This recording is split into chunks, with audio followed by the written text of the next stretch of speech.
For Chapter 5 review, make sure you understand each of these for your test. Okay, X is the number of televisions in a U.S. household. Think about how many televisions you have in your house. The probability distribution of X is given here. Why is this a valid probability distribution? For two reasons. They add up to be 1. And then also, all probabilities are between 0 and to 1. Okay, you can't have probabilities greater than 1 or less than 0. Okay, for part B, is it a discrete or continuous? It is discrete because the number of TVs is a certain number. You can have 1 TV or 2 TVs or 3 TVs. You're not going to have 2.854 TVs in your room or your house. It's an integer, not a decimal. What's the probability that a randomly selected household has at least 2 TVs? We want to know the probability that X is greater than or equal to 2, at least 2, be 2 or more. So we're going to add these up together. Okay, so 0.33 plus 0.23 plus 0.13 plus 0.09 gives you 78%.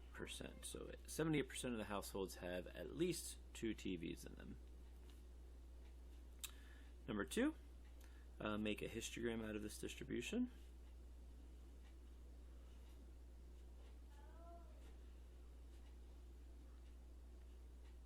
And it goes up to like 20 some, so I'm going to go by, let's go by tens.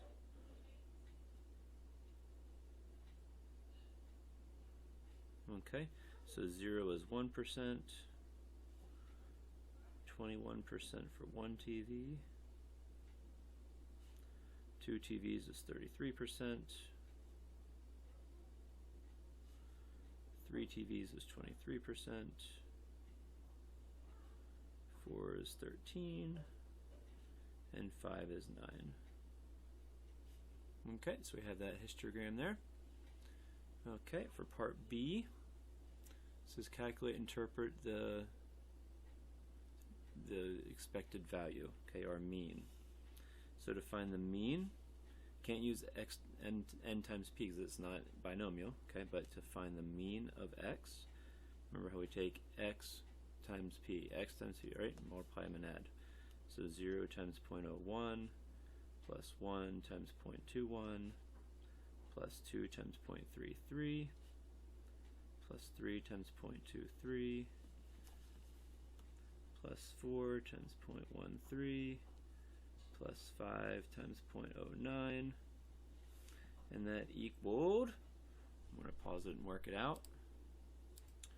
Okay, just work that out. It comes up to be 2.53. So it said to also interpret. This means the average household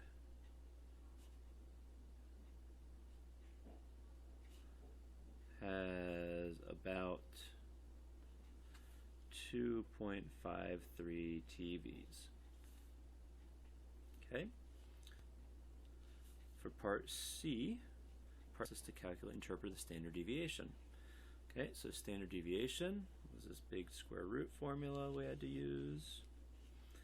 Okay, so we take our value, 0, minus the mean, which was 2.53 squared, times the probability.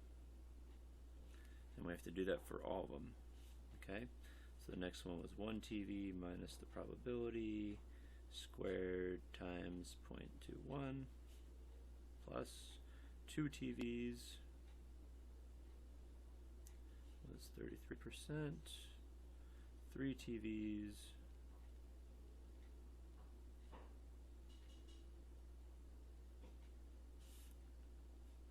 four TVs, whoop,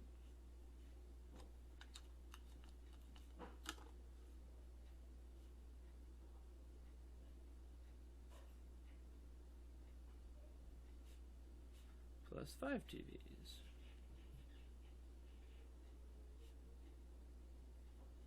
Okay, and you multiply and add and take the square root of all this stuff, it comes out to be 1.24 if you round it.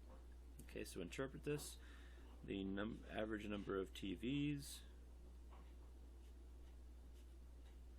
in a household typically varies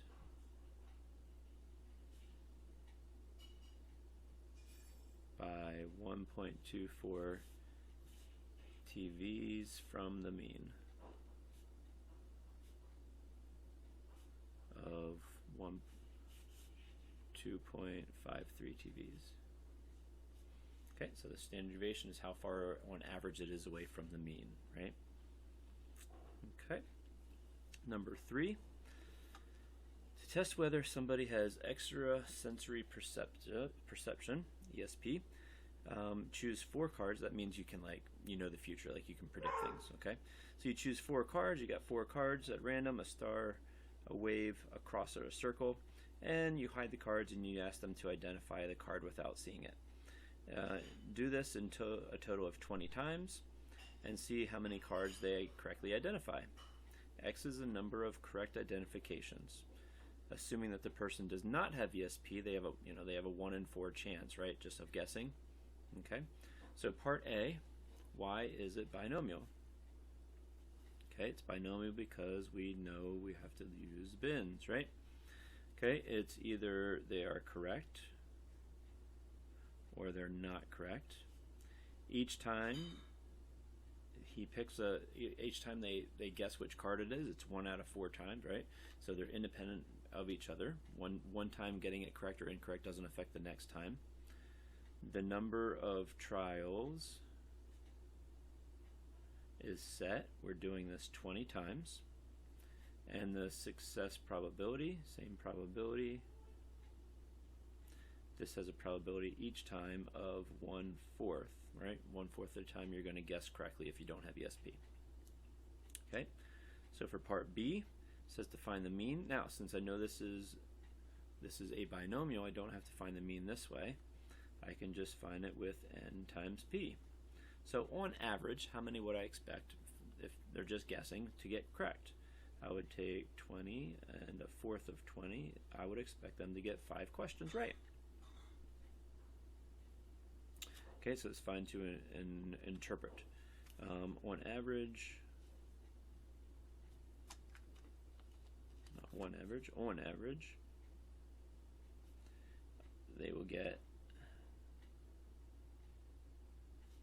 5 questions right.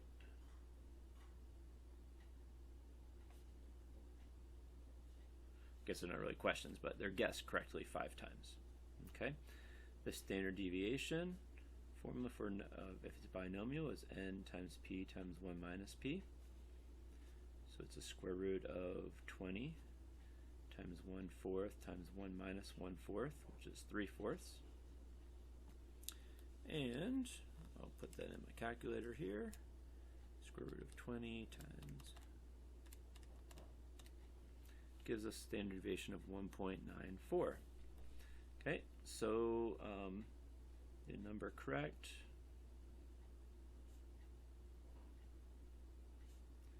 varies from the mean, which is 5 questions, by about 1.94 questions. Okay, so if this is my mean, my average, I get 5 questions correct.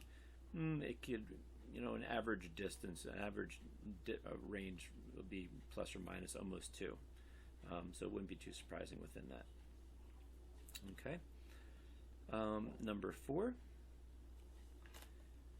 Use a binomial probability formula and then also check on Desmos to find the probability that x equals 5. Okay. So we're doing it 20 times.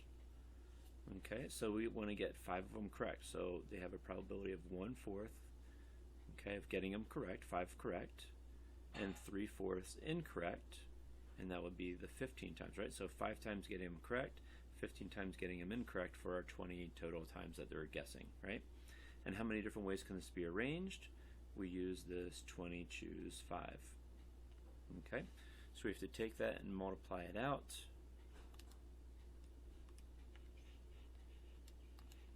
22 times 5 is 15,504.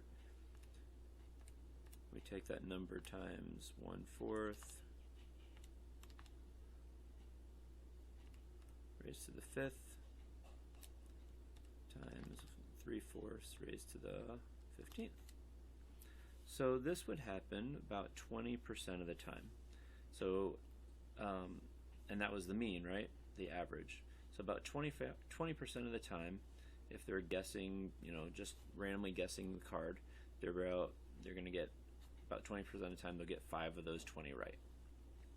Okay, so part B says, say Alec, we expect 5, right, on average, but he got 8 correct out of the 20 cards. Does this give evidence that he has ESP? Okay, so find the probability they identify 8 or more.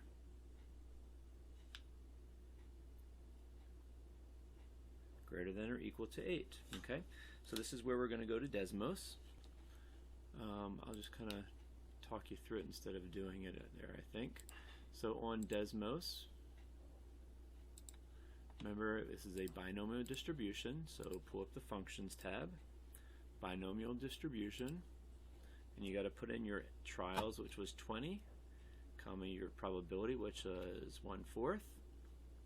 You can hit zoom fit if you want to. And then we want to know, okay, if you want to check 5, go to 5 and click on it, and you can see it's 20.23. Okay.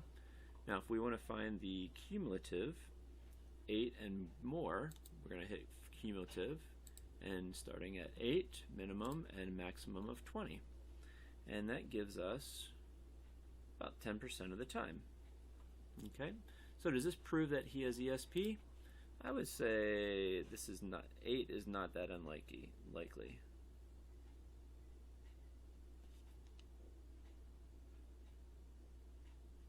Therefore, he probably does not have ESP. Okay. Now, if he got 10 of them correct, that would happen a lot less of the time. So maybe he has some inclination of things happening there. Okay. For 5. Horse pregnancies. So bigger animals tend to carry their young longer before birth. The length of a horse pregnancy from conception to birth varies according to roughly a normal distribution. So we can draw out our normal distribution with a mean of 336 days and a standard deviation of 6. Okay, so first we want to sketch this graph. So remember how we take that 336 and we add in our 1, 2, and 3 standard deviations away. Okay, so we take that 336 and our standard deviation was 6, so plus 6 gives you 342, plus 6 gives you 348, plus 6 gives you 354. Okay, we can go the other way as well. Remember, this is z-score of 1, z-score of 2, z-score of 3. Okay, 336 minus 6. We got our 330 minus 6. 324 minus 6. 318. Remember, these scores are -1, -2, and -3 standard deviations away. Okay, so that's part A. Part B says to use the rule for a percentage that lasts longer than 342. Now, you could use the 68, 95, 99.7 rule, or you can go to Desmos and just kind of figure it out on Desmos as well. But if you have this right here, we want to find this probability right here from there on out. Okay, find that probability. If you remember, it was 13.5, and all. Yeah, 2.35, and beyond 3 was like this all here was 2.5, so it'd be 13.5 plus 2.5 gives us 16. Okay, so probability that our x was longer than 342 days was 0.16. I think at the end I will show Desmos how to do the previous one, the binomial one, and then also number 5 here as well. I'll do both. Okay, number 6 says use table A, but you're not really using table A, you're going to use Desmos. So if probability of Z is greater than 1.77, so this here you're going to want to make sure that you use the standard normal. Okay, so you're not going to put any numbers in, you're just going to use the 0 and the 1. Okay, so in Desmos, if you go to functions, you go to normal distribution, use that 0 and 1 still, and for your cumulative you're going to put greater than 1.77. So I'll just kind of draw this here. Here's 0, 1.77's out here, and we want greater than that, so we want this area out here. So 1.77 is my minimum, and maximum is infinity, and we get an answer of 0.038.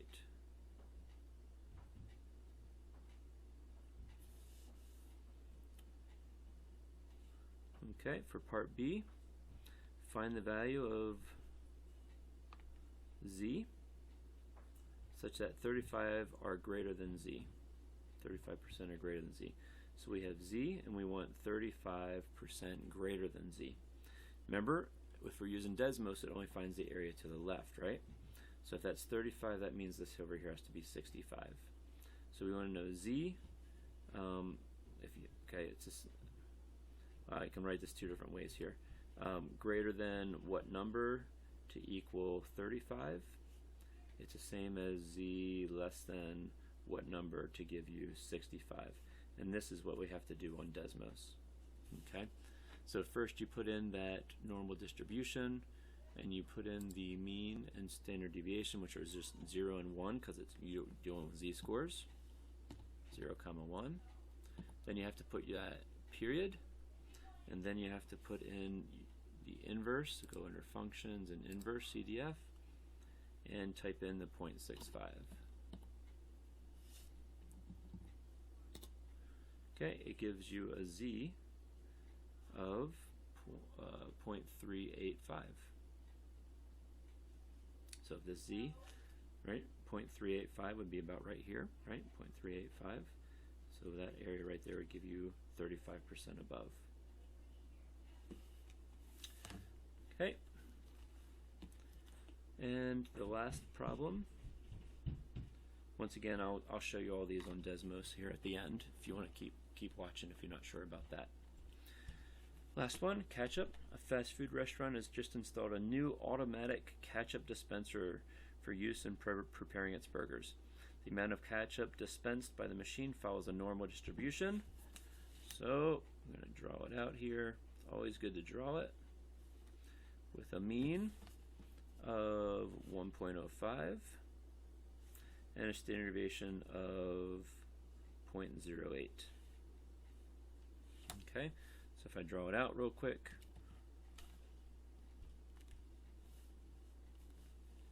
get it here so you can see it. 1.05 plus 0.08, 1.13, whoop, plus 0.08, 1.21 plus 0.08, 1.29. And I can subtract it. 0.97, 0.89, and 0.81. Okay, so there's my graph. Now let's answer the questions. So, part A. The goal of the restaurant is to put between 1 and 1.2 ounces. What percent of the time will that happen? So between 1, somewhere about here, and 1.2 would be somewhere here. So I want to find this area right in here. So if we go to Desmos, well, let me write it out here. Probability that is between 1 and 1.2. Go to Desmos, normal distribution, and our mean was 1.05, comma, 0.08 for standard deviation. Cumulative probability will be between 1 and 1.2. Okay, between 1 and 1.2 gives us 70% of the time. Okay, so 70% of the time we'll have what the restaurant wants on their ketchup, on their burgers. Okay, find the 90th percentile. So 99th percentile means what number up here will provide 99% of the 99% of the burgers will have how much below it. Okay, so we want the probability that x is less than some number. We want that to equal 99. So what does x have to be here? So you keep that normal distribution stuff there, but you put in Desmos the period and then the inverse, and we want the inverse to be 0.99, and it gives us 1.236 ounces. So 1.236 right here somewhere. 99% of the burgers will have that much, at least that much on, and 1% will have more than that one. Okay, I'm going to switch to Desmos and show you how to do those last 3 problems there. Okay, the ESP question was numbers 3 and 4. Talked about number of questions correct, right? So we said it was a binomial, so we go to functions, we can go to binomial distribution, and they were guessing 20 times, and each time they had a probability of 1/4 of the time getting them correct. Didn't fit, gives us a nice little graph there. Okay, so for number 4a, where x equals 5, we can see the probability is 20% of the time. Okay, so that's easy there. I also want you to show me the formula though. Okay, and part B, greater than or equal to 8. So we went from 8 all the way up through 20. So 8 through 20, if you add those together, you got your 10% that we had in our answer. Okay. For number 5 was the horse pregnancies. This one said it was a normal distribution.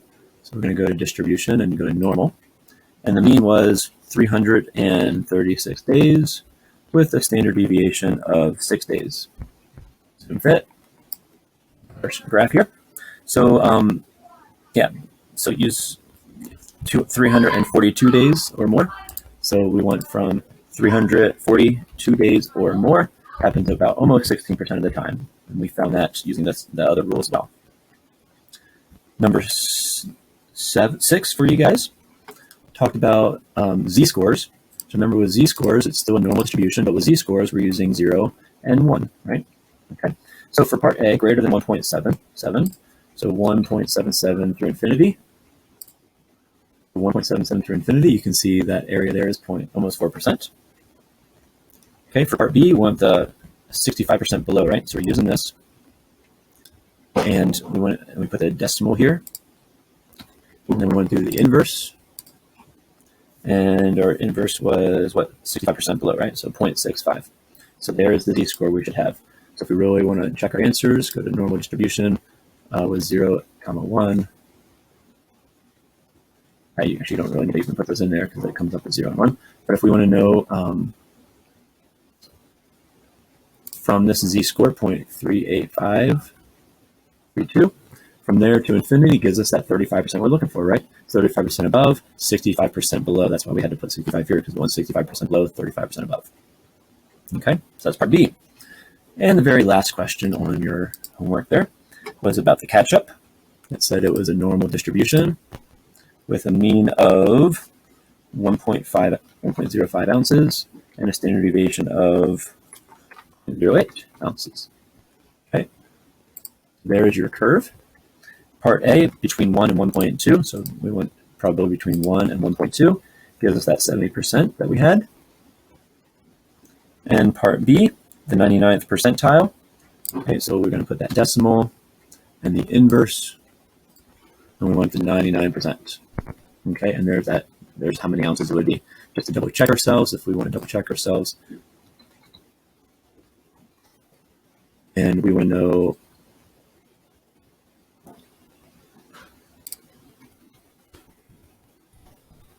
you can see here. So from here to here, we get our 99% at that number, right? Okay, so we can kind of double check ourselves. All right, if you have any questions, please email me. I'll be glad to go over them with you and be ready for your test on Friday.